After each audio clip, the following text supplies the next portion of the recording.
జీవితాన్ని ధర్మ మార్గంలో నడిపించు. నీకు తోడుగా ఉంది 9 టీవీ భక్తి.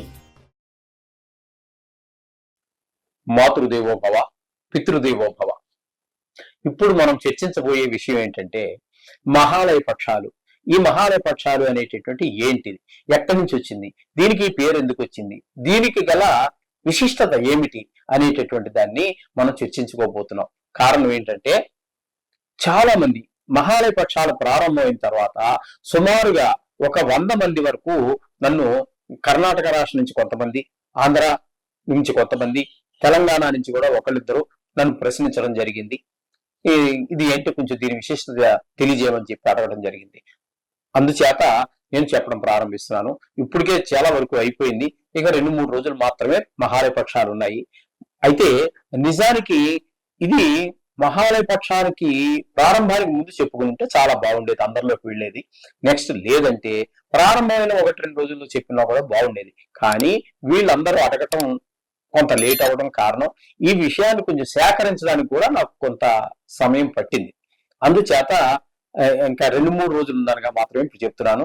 అయితే ఇది చదవటం ద్వారా మీకు విషయం అర్థమవుతుంది. ఈ సంవత్సరం కదా వచ్చే సంవత్సరం, ప్రతి సంవత్సరం వచ్చేదే కదండి, ఇది ప్రతి సంవత్సరం మనం ఆచరించేదే కాబట్టి అందుచేత ఏమి పెద్ద ఇబ్బంది ఉండదు. చెప్పిన ఎప్పుడైనా సరే విషయం వాళ్ళకి తెలియాలి అనే ఉద్దేశంతో చెప్పడం జరుగుతున్నది. విషయ సేకరణ కోసం జరిగినటువంటి ఆలస్యం కొంత ఒక 5-6 రోజులు జరిగింది. ఓకే, ఇప్పుడు ఈ మహాలయ పక్షాలు అంటే ఏమిటి, ఎక్కడి నుంచి వచ్చింది, ఎలా వచ్చింది అంటే దీనికి మన పురాణాల ప్రకారంగా కౌరవ పాండవ యుద్ధం ముగిసిపోయింది. కర్ణుడు కూడా చనిపోయాడు. చనిపోయిన తర్వాత ఈయన మొట్టమొదటి ఎవరైనా వెళ్ళవలసింది నరకానికే వెళ్ళాలి. అక్కడ మన ఎస్ఆర్ ఉంటుంది, సర్వీస్ రిజిస్టర్, మనం చేసిన పుణ్యాలేంటి పాపాలేంటి అనేది. అక్కడికి వెళ్తుంటే ఈ మహానుభావుడు కర్ణుడు అంతటి మహానుభావుడు, దాన కర్ణుడని పేరు పొందినటువంటి వాళ్ళు, అట్లా దానానికి సంబంధించి పేరు పొందినటువంటి వాళ్ళు ఇద్దరు. ఒకరు కర్ణుడైతే మరొకడు బలి చక్రవర్తి. వాళ్ళు కాబట్టి యమధర్మరాజే స్వాగతం పలికాడు. అందరికీ సూర్యపుత్రుడు కాబట్టి యమధర్మరాజు గారే కర్ణుడికి స్వాగతం పలికాడు. అన్ని అయిపోయిన తర్వాత మంచి ముచ్చట అంటే నా బోటు అని వెళ్ళాను అనుకోండి, డైరెక్ట్ గా ఎస్ఆర్ తీసేస్తారు, చేసిన పాపాలను బట్టి శిక్షణం చేసేస్తారు. నాతో ముచ్చట్లే ఉంటాయండి ఆయనకి, ఎవరితోటి పెద్ద ముచ్చట్లు పెట్టరు. అలాంటి విఐపీ లాంటి వాళ్ళ దగ్గరే ముచ్చట్లు పెడతారు, అటువంటి ఎముళ్ళు లాంటి వాళ్ళు. సరే ముచ్చట్లు అన్నీ అయిన తర్వాత ఆయనకి కర్ణుడికి ఆకలి వేసింది. ఆకలి వేసి యమధర్మరాజా నాకు కొంచెం ఆకలిగా ఉందయ్యా, తినడానికి ఏమైనా కావాలి అని చెప్పేసి అడుగుతాడు. అడిగితే ఆయన ఏదో మరి ఆయన ఇంటికి వెళ్ళి ఆయనే లోపలికి వెళ్ళి తీసుకురాడు కదా, ఎంత పెద్ద పోస్ట్ లో ఉన్నవాడు. ఆయన కాలింగ్ బెల్ లాంటి కొట్టారు, లేకపోతే తప్పట్లు కొట్టారు. వచ్చారు, ఎవరో వచ్చారు, బట్లు వచ్చారు, ఈయనకి ఆహారం అరేంజ్ చేయమని చెప్పేసి అడిగారు. చెప్పాడు, ఆయన ఆజ్ఞాపించాడు యమధర్మరాజు. ఆయన ఏం చేశారంటే లోపలికి వెళ్ళి ఓ పెద్ద పళ్ళెంలో, బంగారు పళ్ళెంలో బ్రాస్లెట్లు, ఉంగరాలు, కడియాలు, చెవుదుద్దులు, ఇంకా మగవాళ్ళు హారాలు, ఇట్లాంటివి ఏవేవైతే మగవాళ్ళు బంగారాభరణాలు ధరిస్తారో అవన్నీ పళ్ళె నిండా తీసుకొచ్చి ఆయన ముందు పెట్టారు. ఎవరి ముందు? కర్ణుడి ముందు.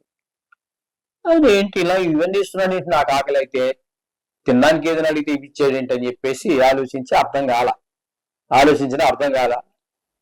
యమధర్మరాజా నాకు ఆకలి ఇస్తాను, తినడానికి ఏదైనా అడిగితే ఇవన్నీ ఇచ్చేది, ఇవన్నీ నేను ఇలాంటి వినోదానాలు చేసిన వాడిని, నేను ఇదే నాకు లెక్క కాదు, ఆకలి ఇస్తుంది అంటాడు. అంటే అప్పుడు చెప్తాడు యమధర్మరాజు, నువ్వు దానకర్మని పేరైతే పొందావు, నువ్వు లక్షల మందికి, కోట్లాది ప్రజలకి అనేక రకాల దానం చేశావు, ఏ దానం అడిగితే అది ఇచ్చావు. కానీ నీ జీవిత కాలంలో ఒక్క మనిషికి కానీ, లేదా నీ పితృదేవతలకు కానీ, నీ స్నేహితులకు కానీ, నీకు విద్య గడిపినటువంటి వాళ్ళకి కానీ ఎవ్వరికి నువ్వు ఇంత అన్నం పెట్టలేదయా, ఒక పిండ ప్రదానం చేయలేదు, ఒక తిలతర్పణం వదలలేదు. అసలు నీ జీవితం మొత్తం మీద ఏ విధంగానూ వాళ్ళకి నువ్వు బంగారు నగలు యూజ్ చేసావు కానీ ఇదేం చేయలేదు. నువ్వు తినడానికి ఎవరికి ఏది ఇవ్వలేదు కాబట్టి నీకు ఈ రోజు తిండి దొరకలేదు. నువ్వు బంగారం అందరికి దానం చేసావు, అదే బంగారమే పెట్టావు.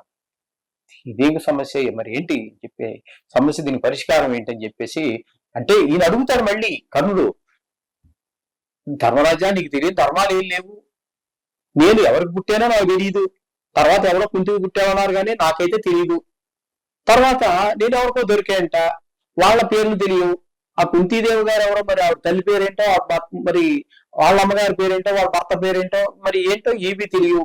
పోనీ పెంచారు ఎవరో, ఆవిడ తల్లి ఎవరు, వాళ్ళ గోత్రం ఏంటి, వాళ్ళ తండ్రి ఎవరు, వాళ్ళ మేనమామలు ఎవరు, ఎవరు తెలియదు. నాకు గురువు విద్యను నేర్పింది కూడా చాలా తక్కువ. వాళ్ళు ఒకళ్ళు కాదు, కొంతమంది అయితే నన్ను శిష్యుడిగా కూడా తృణీకరించి బయటికి పంపేశారు. ఇది స్వాధ్యతమే ఎక్కువ ఉన్నది. అలా గురువులకు ఇవ్వడానికి లేదు.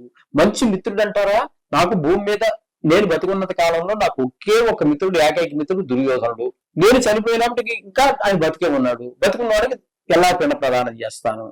ఈ ఈ రకమైనటువంటి ఈ ఎవరు పోలేదు కాబట్టి నేను పిండ ప్రదానం చేయాలి, ఎవరికి తర్పణాలు వదలాలి అని చెప్పేసి, నీ పేరే ధర్మరాజు, నీకు తెలియని ధర్మం లేదు, నువ్వే ఆలోచించంటాడు. అప్పుడు ఆలోచించిన తర్వాత ధర్మరాజు, నిజమే కదా, ఈ కర్ణుడు వేసిన ప్రశ్నలు కూడా కరెక్ట్ గానే ఉన్నాయి, అందుచేత నువ్వు చెప్పింది కూడా ధర్మంగానే ఉంది కాబట్టి నీకు ఒక 15 రోజులు అవకాశం ఇస్తా. ఈ 15 రోజుల్లో నువ్వు భూమి మీద మళ్ళీ వెళ్ళు. అక్కడ అన్ని ఇప్పుడు మనం ఏవైతే అనుకున్నావో, ఏం చేయలేదు అనుకున్నావో, పిండ ప్రదానాలు చేసి తర్పణాలు వదిలి 10 మంది అడిగిన వాడికి అడగడానికి అన్నదానాలు చేసి రండి ఇక్కడికి అని చెప్పేసి ఆయనే సలహా ఇచ్చారు. ఆయనే భూమి మీదకి వచ్చారు అప్పుడు కర్ణుడు.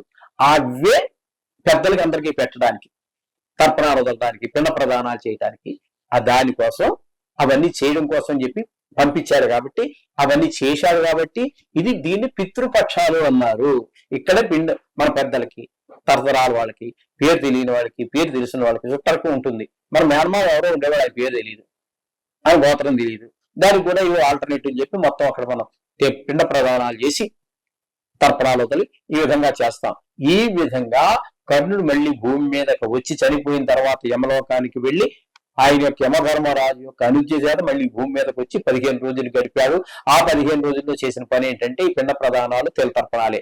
కాబట్టి దీన్ని అంత పవిత్రమైనటువంటివి కాబట్టి ఈ 15 రోజుల్లో మనము తల్లి తండ్రి ఉన్న వాళ్ళు తల్లిదండ్రుల పట్ల, అన్నదమ్ముల పట్ల, మేనమావుల పట్ల, మేనతల పట్ల, జన్మనిచ్చిన తల్లిదండ్రులు దేవుడి కంటే ఎక్కువ అటువంటి వాళ్ళ పట్ల కూడా ఎంతో దౌర్జన్యంగా ప్రవర్తిస్తున్నటువంటి ఈ మానవాళికి దీని యొక్క విశిష్టత ఏంటి అనేటటువంటి తెలియపరచడం కోసం ఈ వీడియో చేశాను.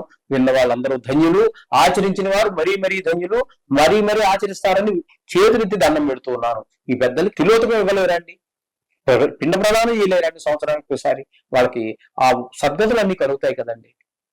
పునరావృతి రహితమైనటువంటి లోకాలన్నీ కలుగుతాయి. అంటే మళ్ళీ పుట్టవలసినటువంటి అవసరమే ఉండదు వాళ్ళకి. అటువంటివన్నీ ఇటువంటి చిన్న కార్యక్రమాల ద్వారా మనం చేసే ఇంత కార్యక్రమం ద్వారా అంత ఇప్పుడు రేపు అన్నాడు మనం చనిపోతాము, గ్యారంటీ ఏంటి, ఖచ్చితంగా చనిపోతాము. బతికుంటామని గ్యారంటీ లేదు, చచ్చిపోవడం మాత్రం గ్యారంటీ. మనకి మన పిల్లలు చేయాలి కదండి. ఇప్పుడు మనం పెద్దలకి చేస్తే మన పిల్లలు మనకి చేస్తారు. ఇది కూడా గమనించండి. ఇది చేసేటప్పుడు ఏదో సీక్రెట్ గా చేయొద్దు. మీ పిల్లలు తీసుకొచ్చండి, అక్కడ కూర్చోబెట్టండి, నమస్కారం పెట్టించే కూర్చోబెట్టండి. అలాగే ఈ పిండ ప్రదానాలప్పుడు చేయవలసినటువంటి కొన్ని కార్యక్రమాలు ఉన్నాయి. అన్న సూక్తం అని, అది శ్రవణం అని, ఇట్లాంటివి మాతృస్తవం, పితృస్తవం, ఇలాంటి తల్లిదండ్రులకు సంబంధించి అనేక పురాణాల్లో అనేకమైనటువంటి ఉన్నాయి. ఇవి కూడా ఆ పిల్లల చేత చదివించండి మీరు ఈ కార్యక్రమం చేసినప్పుడు. తద్వారా వాళ్ళకి అలవాటు అవుతుంది. మీరు ఎంత చెప్పినా పిల్లలకి అర్థం కాదు, ఆచరించరు. మీరు చెప్పింది ఏది చేయరు పిల్లలు. మనం చెప్పిన దానికి వ్యతిరేకంగానే చేస్తారు. మనం ఏది ఆచరిస్తామో దాన్ని ఆచరిస్తాం. అందుచేత మీరు ఆచరించండి. తద్వారా మీ పిల్లలు గ్రహిస్తారు. మన పిల్లలు మీ అంటే మీయే కదా, నా పిల్లలు కూడా మన పిల్లలు గ్రహిస్తారు. తద్వారా వాళ్ళు రేపు మర్నాడు మనం చనిపోయిన తర్వాత కాస్త తిలోదకం, పిండ ప్రదానం చేయడం జరుగుతుంది. తద్వారా పుణ్యగతులు పొందుతుంటాయి. లేకపోతే పునరపి జననం, పునరపి మరణం, ఇంక ఎన్ని సంవత్సరాలు, ఎన్ని కోట్ల సంవత్సరాలైనా ఇది ఇలాగే జరుగుతూ ఉంటుంది. దీనివల్ల ప్రయోజనం ఏముందండి? ఏదో రోజు కైవల్యం పొందాలి కదండి. అందుచేత ఇది అత్యంత జీవితంలో అత్యంత ప్రాముఖ్యత కలిగినటువంటి వ్యవహారం ఇదంతా కూడా. కాబట్టి తప్పకుండా మీరు ఆచరించండి. మీ పిల్లలు కూర్చోబెట్టి ఆచరించండి. ఆ టైంలో ఈ మాతృస్తవాలు, పితృస్తవాలు చాలా ఉన్నాయి. బ్రహ్మాండ పురాణం అని అట్లాంటి వాటిలో అవన్నీ కూడా చదివించండి. దీని ప్రాముఖ్యతను ముఖ్యంగా మీ పిల్లలకు అందించండి. సనాతన ధర్మాన్ని కాపాడండి. మళ్ళీ జన్మ లేకుండా జన్మరాహిత్యాన్ని పొందండి. శుభం భూయా.